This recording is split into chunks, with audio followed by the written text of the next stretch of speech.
shit regardless. If we kind of focus on the why, you've talked about, the QE that was printed in 2008, what that's done and how you've started to see that maybe Bitcoin could be a solution to that. I know you've talked about the amount of QE that's been created, the debt. You talked about you were studying, credit before as well. And I've also heard you talk about, the amount of US dollar denominated debt that's outstanding, right? The demand for that debt. How do you see like the amount of debt that the Fed is creating, I guess, the QE that they're creating, but also the amount of maybe the dollars that are outstanding? I mean, how do you see that whole balance, this problem that's developing right before our eyes, or has been developing and maybe coming to a climax? Yeah, and really, so when if you could go back in time and imagine me in 2016 going down this, I'd say the Fed rabbit hole. It was really I was trying to create a mental model or framework for how to think about quantitative easing. And one of the key questions that comes up for people is if the Fed prints $3.6 trillion to QE, and that's essentially they're creating digital dollars that they're putting in the banking system that can then be transferred in the banking system or printed by the Treasury and taken out. Why don't we just immediately see rampant inflation when they print or create these many dollars? So I was really trying to understand the construction and the structure of the financial system. And I kept going, with each layer of the onion that I was peeling back and going further and further down the rabbit hole, I kind of keyed in on this idea of, well, wait, how much, like what actually happens when with the operation, the open market operation of buying a treasury and putting a dollar in the system, and essentially swapping what is a treasury liability or a mortgage-backed security and putting a dollar in. And then I was trying to understand, well, okay, if I really zero in on the right way to look at the playing field of the credit system, it's how much total debt is there, and then how many dollars are there to service those debt. Because if you get in the weeds and you're looking at bank balance sheets versus corporate balance sheets versus consumer balance sheets, and you're kind of lost in the minutia, you can kind of lose sense of the broader scope. And if you're going to try to understand QE, even though I think if you want to actually understand economics and first principles, you need to really go down to the lowest level. But if you really want to understand the U.S. financial system, you really got to go to the highest level, because you need to think about it in aggregates, not because that's how economics really work, but that's ultimately the best way to describe how QE works, how it can only work, and how it doesn't really solve any problems. Ultimately, in my view, creates more problems.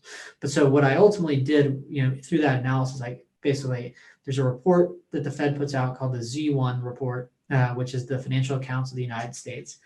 And on about the 5th page of that report, there's a table, and they show the total outstanding debt. They break it down between consumer and, basically mortgages, credit cards, state and local governments, non-finance corporate debt, basically the financial sector corporate debt, the federal government debt, and then foreign debt of foreign institutions that's in the U.S. banking system. And where that sits today, there's about $80 trillion worth of debt, and there's only about $4 trillion. I haven't looked at it in like the last 3 months, but usually the reports come out quarterly, and so there's likely a new update. There's probably in excess of $80 trillion of debt. But really thinking about it to say the only thing that can repay a dollar-denominated debt are dollars. There's only $4 trillion. If there's only $4 trillion that exists approximately, and there's $80 trillion worth of debt, there's again, not every debt, the way I think about it is not every debt is due today, and not every debt is due tomorrow, not even 30 days or 60 days. Some people have 30-year mortgages. But that imbalance that exists, one, can only exist and does only exist as a function of the Fed. Basically, each time, over the last 30 years, the Fed, or really the financial system, tried to correct and tried to restructure bad debts on an aggregate level, the Fed prevented it by easing monetary conditions to allow essentially targeting of interest rates and to allow growth to continue. So we ultimately kind of over time gradually created this metastasized credit system, which leaves us in a world where, if there's $80 trillion of debt and only $4 trillion, for every dollar that exists, there's $20 of debt. Well, that creates a very high present demand of dollars. But then when the Fed tries to unwind QE and they take dollars out of the system, the amount of debts that exist in the world remain the same. And what it effectively does is it creates a run on the dollars that do remain. Basically, it sets off a liquidity crisis.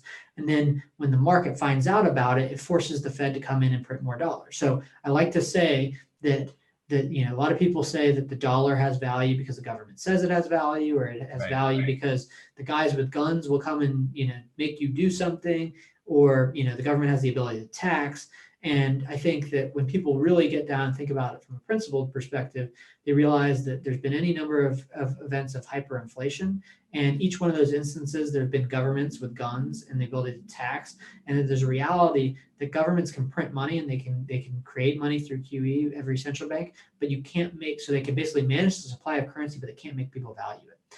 And that the dollar ultimately retains value because of that dynamic between there's $80 trillion of debt and $4 trillion. For every dollar that exists, there's 20 of debt. So everyone has a very high present demand for dollars, because what it ultimately represents is, if you don't pay your car loan, someone comes and takes your car. If you don't pay your mortgage, someone takes your house. There's actually productive assets that are securing those debts, and people that are in dollar denominated debt, I'm not one of them, they have a high propensity to demand dollars, and that demand is what keeps the dollar stable.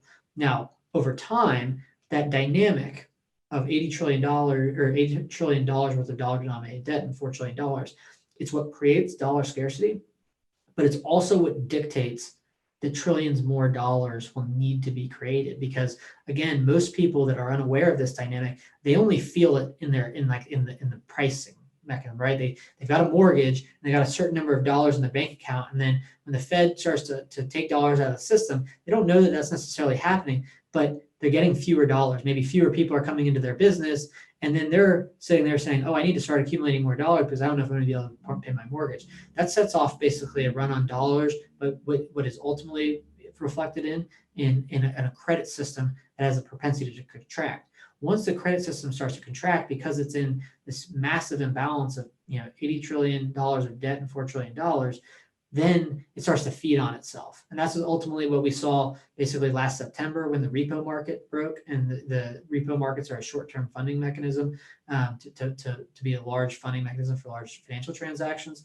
And then in March, there was a massive liquidity crisis. Well, that's essentially the market finding out that everybody needs dollars and they're far more than a few dollars short, and everyone has a run on them. So that then induces the Fed to print dollars, and that's where you look at it and say, hey, well, if there's $80 trillion of debt and the Fed puts in another $3 trillion, there's still a massive imbalance. So it doesn't just set off day one massive monetary inflation, but that's at least kind of a framework that I think about it that explains the rough size, kind of the fact that the Fed is the one that really enables that, because each time that credit system tries to correct, rather than being able to correct, the Fed puts more dollars in. That ultimately makes dollars be worth less and less over time, and it causes massive distortions in the real economic activity that underpin an economy.